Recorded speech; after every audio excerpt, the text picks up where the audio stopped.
Salam alaikum. Je tiens tout d'abord à remercier professeur Belkhadir et professeur Benhabib pour l'organisation de ce 11e colloque international sur le diabète et la nutrition et de m'avoir associé à ce colloque.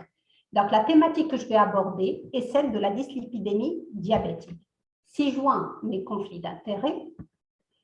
Donc, le diabète est une maladie à haut risque cardiovasculaire. Selon cette étude de Hafner, les patients diabétiques sans antécédent d'infarctus du myocarde ont un risque cardiovasculaire qui équivaut aux patients non diabétiques, mais avec antécédent d'infarctus du myocarde. Toutefois, ces dernières années, ce risque est revu à la baisse. Comme vous le voyez sur cette courbe, les patients diabétiques ont un taux de survie plus élevé par rapport à des patients non diabétiques avec antécédent de maladies cardiovasculaires. Donc, on peut agir sur différents facteurs de risque pour réduire le risque cardiovasculaire et les événements cardiovasculaires chez le patient diabétique. Mais quel paramètre parmi ces facteurs de risque est le plus important? L'étude Steno 2 a montré que 70% du bénéfice de l'intervention multifactorielle sur le risque cardiovasculaire peut être expliqué par le seul abaissement du cholestérol. De même, l'étude UKPDS a montré que le classement des facteurs de risque cardiovasculaire en fonction de leur capacité à prévenir les événements, le LDL cholestérol vient en tête de liste. Il est par ailleurs connu que le patient diabétique a un profil lipidique particulier qui se caractérise par une augmentation des triglycérides, une baisse du HDL cholestérol et des anomalies quantitatives et qualitatives du LDL cholestérol qui sont LDL petit et dense avec une augmentation de l'ApoB. En fait, nous avons 3 phénotypes de dyslipidémie chez le patient diabétique. Un phénotype avec une augmentation du LDL cholestérol sans hypertriglycéridémie, un phénotype avec une hypertriglycéridémie prédominante et un phénotype mixte. À travers ces vignettes, nous allons voir la prise en charge de la dyslipidémie chez le patient diabétique. Donc, la première vignette est celle d'un patient de 61 ans, diabète de type 2, donc depuis l'âge de 52 ans, et qui présente comme facteur de risque une HTA et une obésité avec des complications microvasculaires, à savoir une rétinopathie, une neuropathie, mais pas de complications macrovasculaires.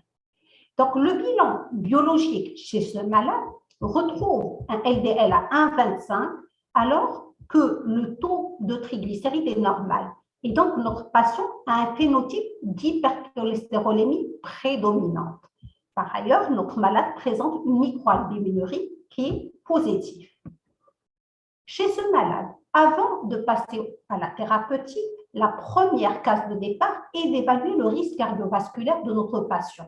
Et pour ce faire, donc, notre patient présente une microalbuminurie positive, une rétinopathie, une neuropathie et une hypertension artérielle.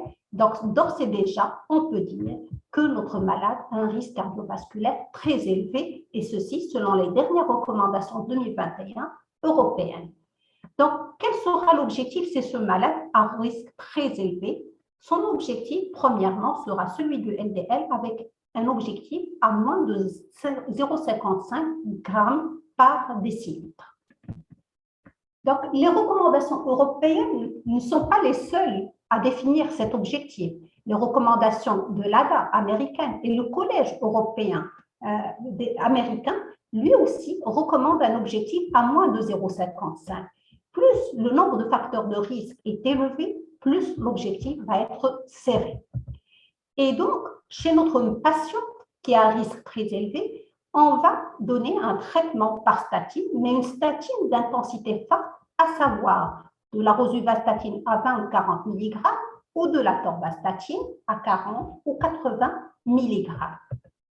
Donc, chez notre patient, le traitement par atorvastatine à 40 mg a permis d'abaisser le LDL cholestérol et d'atteindre un taux de 0,65 g par litre. On n'est pas encore à l'objectif, et donc, que faudrait-il faire? On pourrait ajouter d'autres hypolipémiants. Nous avons les éphémides qui agissent sur la réduction de l'absorption du cholestérol, et nous avons les inhibiteurs du PSK9 qui augmentent l'expression des récepteurs du LDL cholestérol. Concernant les éphémides Donc, nous avons malheureusement ce produit qui n'est pas actuellement disponible au Maroc, mais dans les faits, sur la réduction du LDL cholestérol équivaut à un triplement de dose de statine. Et donc, il est intéressant de l'associer pour réduire les effets secondaires éventuellement des statines. L'étude IMPROVE-IT chez les patients diabétiques et non diabétiques montre que l'ajout de l'ézethémide chez des patients à haut risque cardiovasculaire permet de réduire les événements cardiovasculaires. Voyez avec moi sur ce graphique, tout particulièrement chez les patients diabétiques, l'ajout de l'ézethémide à la statine chez des patients après un syndrome coronarien aigu a entraîné une réduction significative donc des événements, ce qui n'a pas été vu chez les patients non diabétiques.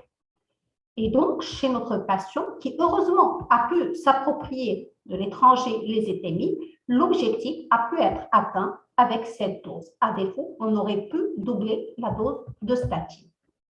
Qu'en est-il maintenant des inhibiteurs du PSK9? Donc, ces inhibiteurs vont permettre un recyclage des récepteurs du LDL et donc une meilleure épuration du cholestérol LDL. L'étude, donc là, on voit que l'abaissement tout d'abord du LDL cholestérol sous inhibiteur du PSK9 est très important. En monothérapie, 60%, en bithérapie, une baisse de LDL de 75%, et en trithérapie, une baisse jusqu'à 85%. Par ailleurs, les études cliniques avec les inhibiteurs du PSK9, l'étude Fourier, montrent là aussi que l'association des inhibiteurs du PSK9 chez les patients diabétiques et non diabétiques va permettre de réduire les événements cardiovasculaires, comme vous le voyez sur ce graphique, et encore plus chez le patient diabétique comparativement aux patients non diabétiques. Toutefois, ces thérapeutiques ne sont pas disponibles au Maroc et sont très chères et réservées essentiellement aux hypercholestérolémies familiales ou chez les patients coronariens instables. Donc, au terme de cette première observation, on pourra dire que pour la dyslipidémie avec phénotype hypercholestérolémie, plus on abaisse le cholestérol, mieux c'est. En plus de ça, plus le risque cardiovasculaire est élevé chez notre malade, plus le bénéfice cardiovasculaire sera important. Enfin, plus le taux initial de LDL est élevé, plus le bénéfice cardiovasculaire sera important chez les malades. Contrairement à ce premier cas, le profil de cette patiente est celui d'une patiente jeune, 29 ans, qui présente un diabète de type 1 insuliné depuis l'âge de 20 ans.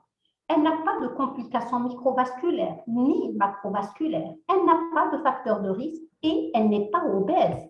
Donc, on peut dire sur son bilan lipidique, qui là aussi montre une hypercholestérolémie, mais à prédominance sur le LDL cholestérol, une hypercholestérolémie isolée, mais c'est une patiente qui ne présente pas de facteur de risque cardiovasculaire. Et donc, l'objectif chez cette malade est tout d'abord le risque de cette patiente est modéré et l'objectif du LDL sera inférieur à 1 g par litre et donc on va préconiser plutôt des statines d'intensité modérée. On peut prescrire cette fois-ci la Prava, la Simva, la Rosuva mais avec de faibles dosages et la Torva à 10 ou à 20 mg. En effet, l'ajout de ces thérapeutiques, donc statine à dose modérée, a permis d'atteindre l'objectif qu'on s'était fixé, moins de 1 g par litre, et par la suite, la surveillance du bilan lipidique et éventuellement de la tolérance sera préconisée au long cours. Chez cette patiente, l'âge jeune aurait été une limite à prescrire la statine, mais il est bien connu actuellement qu'il y a une corrélation entre la durée d'exposition avec un taux élevé de LDL, un âge jeune et le risque de développer donc, des manifestations cardiovasculaires. Et donc, the earlier is the better. Il faut commencer tôt chez le patient diabétique, même jeune, qui présente une dyslipidémie. Enfin, la dernière vignette est plutôt celle d'un patient de 55 ans, diabétique de type 2, sous metformine inhibiteur des PPK, qui présente comme facteur de risque un tabagisme, une obésité, le patient n'est pas hypertendu, et chez ce patient, qu'est-ce qu'on a? On a un bilan lipidique, comme vous le voyez ici, un LDL à 1,20, HDL à 0,35 et un taux de triglycérides élevé, un non-HDL à 1,90. Donc, nous avons une hyperlipidémie mixte, mais à prédominance avec une hypertriglycéridémie prédominante. Donc, que faudrait-il faire en priorité? Rechercher une cause secondaire. En effet, il ne faut pas s'arrêter au diabète. Il faut rechercher une hypothyroïdie, une insuffisance rénale, une obésité, l'alcool, d'accord? Un traitement par diurétique ou glucocorticoïde. Et il faudrait toujours essayer de combattre ces causes secondaires. Donc, les mesures hygiéno-diététiques sont primordiales chez ce patient. La perte de poids chez ce patient obèse, avec en fixe l'apport calorique à 1600-1800 kilocalories par jour pour commencer. La répartition, on réduit l'apport glucidique à 45% et on privilégie les acides gras monoinsaturés au profit des acides gras saturés. On va augmenter l'activité physique, on va supprimer l'alcool chez ce patient qui prenait donc du vin et on va supprimer ou réduire surtout les sucres rapides. C'est un malade qui prenait régulièrement du jus d'orange le matin. On va préconiser un sevrage tabagique, sans oublier l'équilibre glycémique qui a toute sa place. Et grâce à ces mesures hygiéno-diététiques, au bout de 3 mois, nous avons obtenu un bon équilibre glycémique, mais surtout le taux de triglycérides qui est revenu aux objectifs inférieurs à 1,5 g par litre. Mais est-ce qu'on va s'arrêter là? Non, parce que le LDL n'est pas à l'objectif. En effet, nous avons 2 facteurs de risque cardiovasculaire et donc l'objectif du LDL doit être inférieur à 0,7 g par litre. Que faudrait-il faire? Eh bien, là aussi, comme on a 2 facteurs de risque cardiovasculaire, on devrait associer chez ce malade un traitement par statine. C'est ce qui a été fait. Le malade a bénéficié d'un traitement par statine et d'un apport calorique considérable, ce qui nous a amené à l'objectif qu'on s'était fixé du LDL à moins de 0,7 g par litre. Pour finir, on va parler de la place des fibrates en cas d'hypertriglycéridémie. Est-ce qu'il faut ou non prescrire les fibrates? Eh bien, pour la prévention de la pancréatite, si le taux de triglycérides dépasse les 5 g par litre, oui, il faudra prescrire les fibrates. Mais pour la prévention cardiovasculaire, en association aux statines, est-ce qu'il faudra ou non associer les fibrates?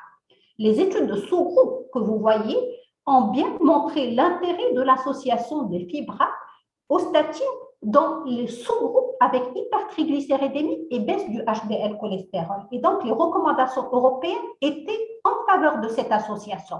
Mais il y a tout juste 2 mois, l'étude Prominent est sortie.